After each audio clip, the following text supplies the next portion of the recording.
start with the opening statement and then questions. The opening statement for today is going to be, we're on the we're bouncing back right now. We had a tough one in San Diego, and I think we learned a lot. I think it was a good time to just kind of be exposed on some certain things that we've been kind of talking about. So the things that I'm going to make sure are corrected are just our toughness. I think that there was some things that really looked like lack of effort. It wasn't that I thought we weren't trying to win, nothing like that at all. I mean, UNLV is a very good team, and they just punched us, and we couldn't respond. But I think the things that, as a coach, I had to look back and evaluate was the fact that coming out flat, coming out with the biggest game so far, was going to be the best team we played so far, the most complete team as far as inside, outside presence, at home, playing really well. And then the fact that we came out with just came out really flat with a lack of sense of urgency. So figuring out why, I know we're young, but just kind of figuring those things out. And I think we've really worked and talked. And I think, it wasn't about winning and losing, though. It's just about the way we approached it and like our hustle and waiting till the end of the fourth quarter to kind of play harder like we should have been before when we're more tired. So those things, just making sure that doesn't happen again. About the schedule and UNLV, and then Texas will be coming up soon. Last week you said maybe you wouldn't have done this year. I probably would have done it a little bit different, but also we didn't plan on having all the changes, 8 new people, a lot of freshmen. So yeah, like it was a tough stretch, and even that 6 games, 11 days Bahamas trip was tough. But it's kind of the way the schedule fell. But UNLV, we knew they were going to be really good. We knew that was going to be a good return, but we want to play good teams. I don't know if I would necessarily, put you at UCSD, which is good. It's going to be a different type of good, and then a totally complete different. But I think this prepares us for the Pac-12 because every week's going to be really hard. In this Texas game, I mean, Ari was a junior for the first half of this home and home. Texas. So, I mean, as a coach, how do you kind of approach that when games they're not played when you expect it? Yeah, that's a whole nother story. It doesn't feel like it's the return of home. It feels like it's just a new series. So the players here, it's totally meaningless to any of them, except for Helena. She was the only one here. So that challenge is kind of done. It's just like playing a really good team, and we know that Texas is really good. I think they're capable of being a Final Four team. I think they're really complete. Rory is a beast. But they have, Madison Booker, they have a lot of talent. Taylor Jones, who we're familiar with from the Pac-12, a lot of talent across the board. So these are some tough games. So UNLV, but bounce back. But, it was either going to get tough now or get tough in 3 weeks. So it's good that I think when I think about, the situation in our team and having so many new players, it's going to be a process. It's going to take time. And I've been saying this even before the year started. This is a year where we have to rebuild it. And we knew that. And I knew we were going to be youth heavy. And I knew that was just the way it is. That's just kind of the progression and how it goes. But, I think that I didn't plan on being with 6 to 8 players at some points, but those are uncontrollables. And I always say this going back, Montea would have played a lot for us and probably would have started. And she was a big person to lose. And then, just different roster situations and to have limited numbers. It's not what we expected, but everybody's going through that in the country. You're seeing a lot of teams losing, a lot of teams playing without some of their best players. But the good thing is we'll be young again next year, and Montea is going to be a freshman. But, Brea, Jada, Skylar, people that are playing significant minutes are young or new. That loss, and Esmery's had to play the 3 a lot. Mm-hmm. Do you think it's taken away other parts of her game? Absolutely. So that's another thing. That's a Montea thing, because Montea probably would have started at the 3. And so she gave us size. She's a really high basketball IQ. She can play multiple. She would have probably played 3-4 for us. But she would have had the chance to play a lot at the 3, then it would have put Esmery at the 4. But I think that the thing is for us, she's really good at both positions. So the things we miss when she's a 3 is we miss some of our on-ball stuff. We're not as big, let's say, but we get kind of the pressing aspect of it. When she's playing the 3, we don't get as much, but she's guarding the 3s really well. So I think that's tough. We're a little bit bigger when she plays the 3, but we're not as athletic inside. But then when she plays the 4, we're really young on the perimeter and small. So I think it's just, it is what it is. Like, this is our team, and I think we can still do some really good things, and we're going to get better. I think Jada's getting a tremendous amount of experience. She's a freshman, so she's going to make mistakes. Brea, too. Brea, that UNLV game, in foul trouble. They're young mistakes, like reaching around when you have fouls. But that's the progression, and that's how you learn. And I think learning, and it takes a half a year anyways when you're a freshman to get used to the speed of the game. And then the Pac-12 comes, and you really get hit hard at first. So I think all of these things, we'll see, it'll help us later. But it's just the growing pains now, going through it, which is hard. But we're about to learn quick, because Texas is going to be good or better than, or like a caliber of Pac-12 teams. And UNLV, like, they're going to win a lot of games. And then UCSD is a team that's like playing a totally different style that's coached well. Heidi was my coach in the WNBA years ago. So these are teams where there's no game where we're like, oh yeah, for sure going to win this. Absolutely not. And not with our young team. Are there things you can do to protect Brea defensively? So, because I would imagine teams might try to attack her and get her into early foul No, I time. mean, I don't want to protect her. I have to get her better.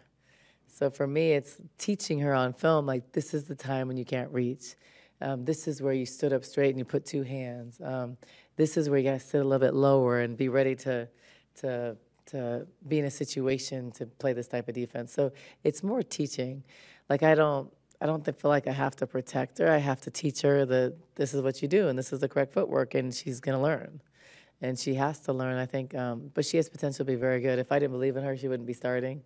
If I didn't think she had potential and she could bring a lot, she wouldn't have the role she has. So I think there's also a lot with that. There's a lot of pressure, stress, which there shouldn't be, but, kids put pressure on themselves. So she's going to play better, but she's going to have games like that because she's a freshman, and every single freshman that Arie did. She's going to have games like that as a freshman, as a sophomore. That's a part of learning, and we're playing at a high level. A good team that's going to be playing against some great teams. Last week you'd want to try to create some early offense for Helena. How did that plan go? Yeah, no, I think none of the offense plan went well.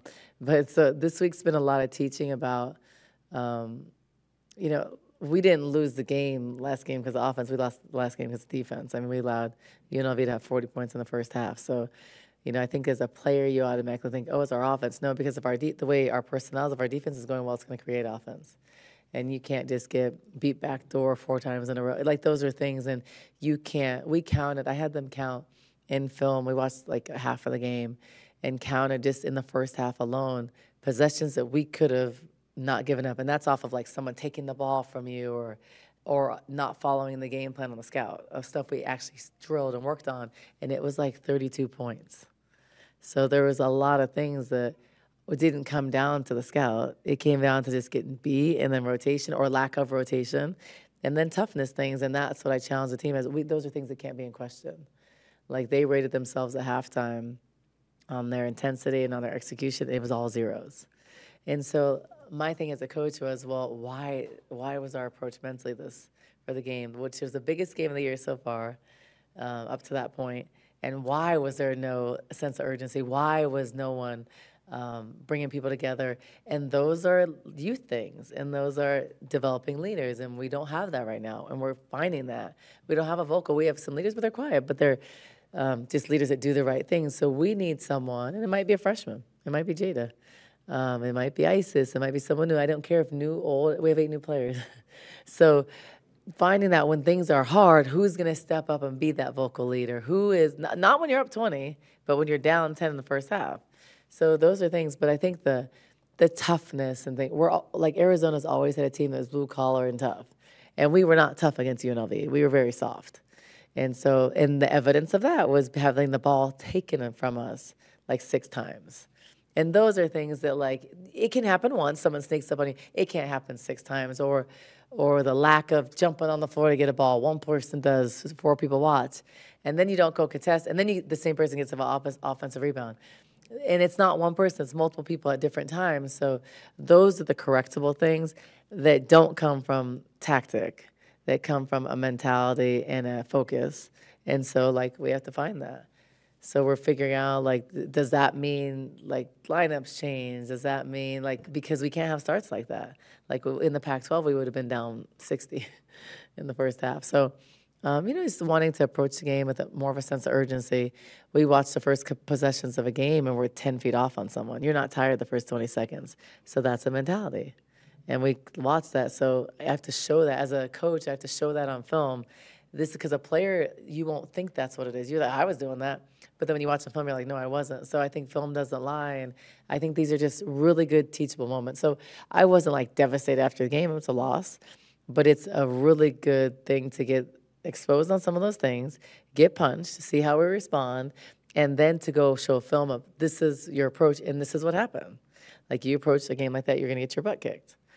And that's what it is, because I'd rather learn that lesson now before we get into the toughest conference hands down in the country. Do things stack on each other with those teachable moments a little bit? Because, in the first half, you guys are, down quite a bit. I'm sure in the middle of that first half, late first, early second, you would have wanted to see maybe a better response, maybe a more spirited response in a time that a lot of teams climb back into games. Is that a teachable moment on top of it? It was all teachable. The teachable moment is the first 2 minutes of the game. The teachable moment for me started from we're playing defense full court and we're like from Kim to you off. Like that's the first 20 seconds of the game. That starts the mentality of the game. So if you're going to start off like that, you're setting the tone for the game. And if you're allowing someone to just pick at you and isolate you and take you backdoor, you may get backdoored as a player once. But then the second, third time, you're like, I would prefer like you get a holding foul before you just get burned again. That's the mentality thing, though. Because like me, I was a foul-prone player. I wasn't good. I would have probably tripped her. That's my mentality. I was like, you're not gonna, like, it's just a mentality. So if I knew I was beat, I probably would have tripped her, which is bad. It's probably a flagrant foul nowadays. It wasn't when I played. Or I would have probably grabbed her jersey. But that mentality, sometimes I would prefer than you let someone embarrass you twice. But that's just me.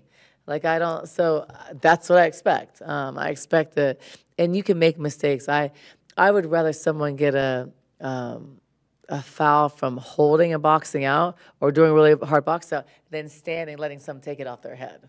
So those are the things that I can't live with. And so if we don't have that, then I have to create an environment where I'm fostering that and developing that and extracting that from people. But usually, like, we're a team that has that. But I think when you're young, like when I look back at our team a couple years ago when we were really successful, there was Ari who was a dog every day and worked her butt off. And so, like, you could not play hard. It made you play harder. And then there was some matchup. Trinity was killing Kate every day. Like, man, like, just like Kate was like smaller and younger, and Trinity was like a fifth year, really strong. So, but it made Kate better. It may have caused tears at times, but it made her better. And then like Ari and Shayna used to go at it, but then it made the games easier because they were better, more competitive than the game was. So we haven't had that because we've had a lot of injuries. So I have to figure out how to manufacture that because you have to compete because you can't just compete once in a while and then compete in the game. Like, you need to be consistent. And so we're going to have that. And we're going to make mistakes. We're not going to win every game. There's going to be teams that are better. But I think you never want to have a feeling like walking away from a game like we didn't compete or like it appears like we didn't have any kind of like pride, and those are things that you don't want as a coach. And they're all correctable, which I'm optimistic about. Like, it's nothing that we can't do, and we saw 30 points on the table from effort. I mean, and we're letting 5'10" post players take rebounds off our head. That is a want. Now, you may not box out, so it's not even a technical thing. You may not box out, but you have to have the will to pursue because UNLV wasn't boxing out. But they were pursuing the ball with a different mentality than we were. And so those things are correctable. Or you have to find the pieces that will do that because it's not about talent at that point. Because at the end, if you're doing this thing, you're not going to win the game anyways. So you might as well get the people on the floor that are going to do the things you want to do and how you want to do them if you're going to lose at that point anyways. These home games go, you guys have done a really nice job handling adversity in the second halves of these games. Losing the lead against San Diego, NAU gave you a little bit of a fight in the second half. Going up against a good UCSD team, how does that experience of handling adversity when these games get tight at home help your girls? It helps a lot, but even the Bahamas helped. We got beat by Ole Miss. We came back, and South Dakota's a good team. Came back and played a much better game. Looked totally different, and that wasn't off of. So that's like a mental part. That's why a young team you really have to coach because we didn't really get to work on stuff, but then we were way better against the zone. But that was just from film and explaining, breaking things down for 30 minutes because we only had an hour, 45 minutes, I think, that day, the next day. So all of these things help with experience. Like, it helps having that confidence at home. It helps playing well after we had a loss last time because now you know you can do it. So all of the experiences help with the young team, and they're all teaching moments. And then, like, learning also when you have a lead and you're losing a lead, those are teaching things because you could lose the next time. And then now, like, how are we going to respond? Are we going to hang our heads? Like, we're going to get zoned a lot. Like, are we going to just be nervous? Like, we're going to see because we're going to be prepared. So we're going to see how we click and how we can apply things. And it's just, I think that's just what we're trying to figure out what that looks like right now. How did the addition of Aaron Tack come along? Well, I believe like track reached out to us. And she was a player. I wouldn't have known she played high school basketball because her last 2 years, one was COVID, one was ACL. So she didn't play her last 2 years, but both of her parents played basketball. She's a really good athlete. She can jump, she can run. She actually has a really nice shot, too. So I think she can help us. It was just unfortunate she got hurt the other day. And we got her MRI results, so thank goodness, like, she's good. It's nothing major, but she's out right now. So I was like, I need to go to the church like the next few weeks and say some prayers again. I do pray a lot, but I'm going to have to actually physically go and say some more prayers in a different way. But it's just, it was like off of a skill 2 days ago. She hurt her operated knee, the one with the knee brace, and it's been out. Like, and she's probably won't be back for like another week. But it's not an ACL or nothing like that. She just got her MRI this morning. But she's a wonderful kid. She's a great addition, and I think she can actually help us. I mean, she may not play a lot, but I think she could probably give us some minutes once she learns everything. She just hasn't learned our system yet, but she's good. How do you think her strengths as a thrower will translate onto the court? Well, I don't know a lot about javelin, but the things I do know, she's probably stronger pound per pound than anybody on the team. She's got a really good, like, physical basketball body. She's lean and tall, but she's strong. She runs the floor really well. Like, she's probably, for her size, she's the quickest for her size for sure, but I mean, she's a good athlete. So she can run, she can jump. She's strong up top, so that means she'll finish baskets well.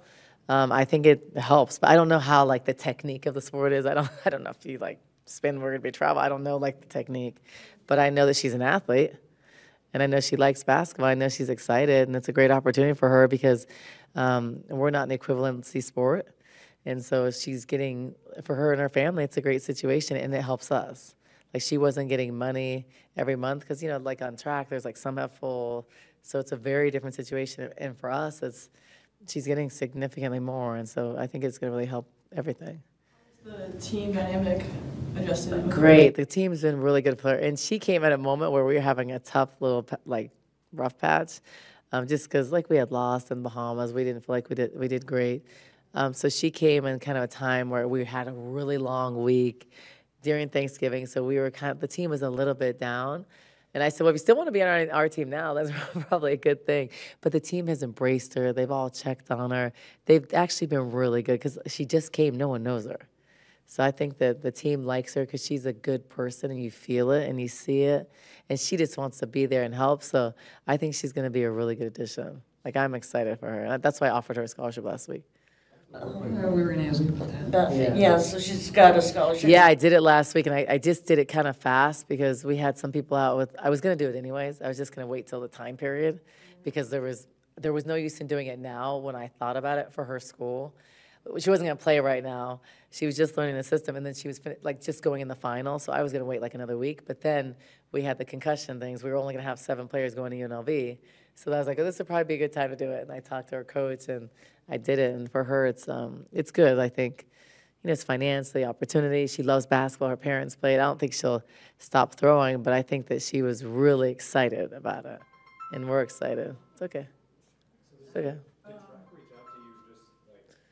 Based on the scholarship part of it, or No. based on her wanting to play basketball? No, because she's good at track, so they have money for her.